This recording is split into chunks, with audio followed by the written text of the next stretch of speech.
I hit this issue today, and here is the quick fix that solved it. If you're looking to transfer money from Square to PayPal, follow these steps to make the process smooth and easy. Step 1. Withdraw funds from Square.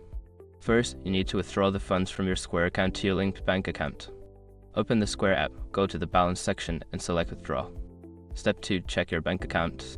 Before filing a refund or dispute, use the sr.com link in the description to open the refund dispute deadline calculator and confirm your deadline. Step 3. Log into PayPal. Next, log into your PayPal account either through the app or website. Make sure you have your account details handy for a smooth login.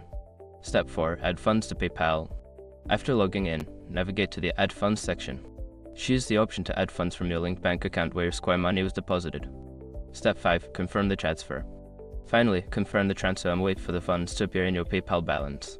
This can take a few hours to a couple of days depending on your bank. Remember, always double check that your bank account is correctly linked to both Square and PayPal to avoid any hiccups. Good luck with your transfers.